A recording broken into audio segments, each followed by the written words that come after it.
Venerable Master, distinguished participants, ladies and gentlemen.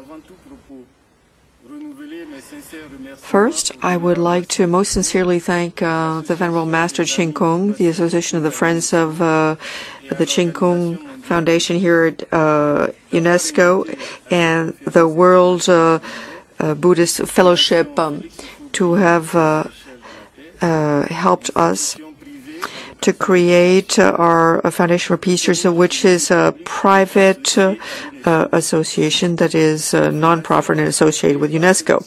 This foundation was created by Félix Houphouët-Boigny, who was the first president of the Republic of Côte d'Ivoire, and a man of peace, just like the king of Thailand, Bhumibol Adulyadej, to whom we're paying a well-deserved tribute. The foundation bears his message of peace to all men of goodwill and to future generations. His founder, throughout his life, exhorted us to hope, to persevere, to trust mankind, to hope in what is necessary, and for the positive change of the mindsets, and to continue to seek peace through dialogue and negotiation, excluding the recourse to force, violence, or war, because war never resolves problems. The foundation, under the auspices of the Ivorian government and UNESCO, is creating a school of peace, which is dedicated to working for peace. We have been used to the existence of a school of war where one learns the military arts, the art of waging war and conducting war, but increasingly governments and international and national organizations are creating schools of peace that are teaching the culture of peace and make it possible to acquire the values of peace, to change behavior, to change attitudes, to resolve conflicts without recourse to violence. The recurrence of conflicts that are religious-based or using religion as a pretext make it absolutely urgent to have interfaith dialogue. That a school for peace with a scientific vocation, it takes into consideration religious issues, is only a paradox in appearance, because recognition must establish harmony and the symbiosis of science on the one hand and spirituality and ethics on the other hand. Now I would like to very briefly address 2 points. First, I would like to talk about the Pan-African School of Peace, and secondly, I shall talk about what interfaith dialogue has produced in my country that is coming out of a political and military crisis that has lasted 10 years. So the plan to create a Pan-African School of Peace is an initiative that wants to promote the culture of peace in Africa. The project was supported by the African Union, the support of UNESCO, and the Côte d'Ivoire government. UNESCO recommended to the General Conference that a resolution be adopted creating this school and delegated to the Executive Board the authority and the prerogatives to create such a school as a center of Category 2 under the auspices of UNESCO.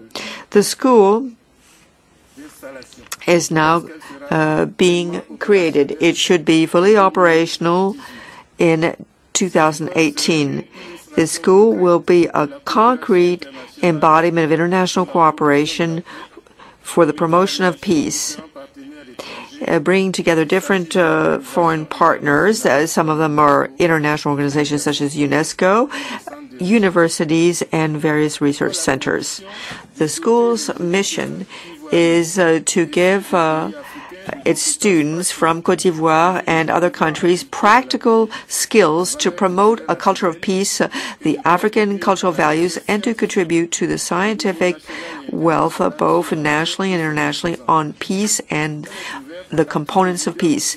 It is open to all leaders, public opinion makers, to women, to young people, to teachers, to students, to members of institutions who will have the necessary diplomas without distinction to nationality, race, sex, or religion, and in accordance to the procedure set out.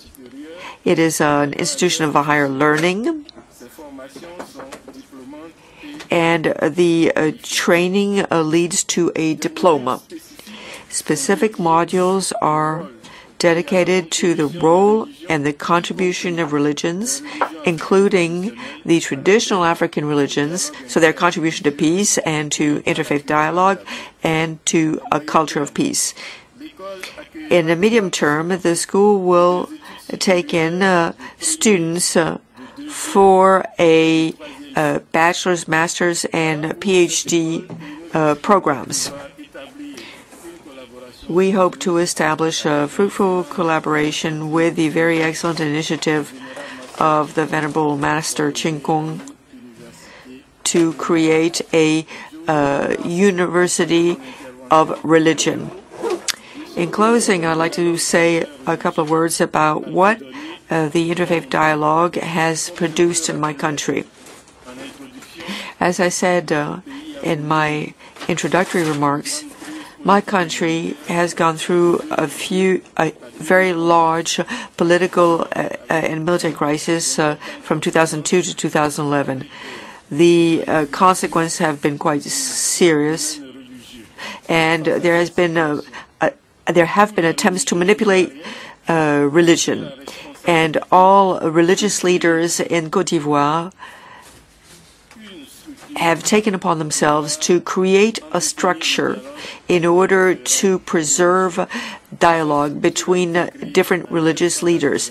This structure was created in 1997 and is called the National Forum for Religious Faith. And it brings together 15 cultural and religious groups, including Christianity, Islam, Buddhism, and just as a reminder, in my country there are 60,000 declared Buddhists and the Baha'i religion. The forum's objective is to consolidate and to perpetuate peaceful coexistence and the spirit of brotherhood, to prevent conflict through regular meetings, and to provide good information on religious faiths in order to fight against prejudice and disinformation. One of the preliminary results achieved through this interfaith dialogue was the consolidation of relationships between religions. Christians and Muslims, who represent together 2/3 of believers, have now enjoyed better, quieter relations. So, in this way, the religious leaders of all faiths have played a role as mediators in the Ivorian crisis. The interfaith dialogue makes it possible to avert the worst, even if religious cleavage still contribute to the strategies of some parties. And it has been possible to deepen spirituality and the social commitment of religious leaders represented in the Commissions of Truth and Reconciliation and Reparation for Victims. By creating a school of peace, we are basically saying that men can be changed through education. By calling upon interfaith dialogue, we are basically encouraging all believers to respect the different pathways to reach the single Creator, so that they may meet, better understand one another, and I thank you.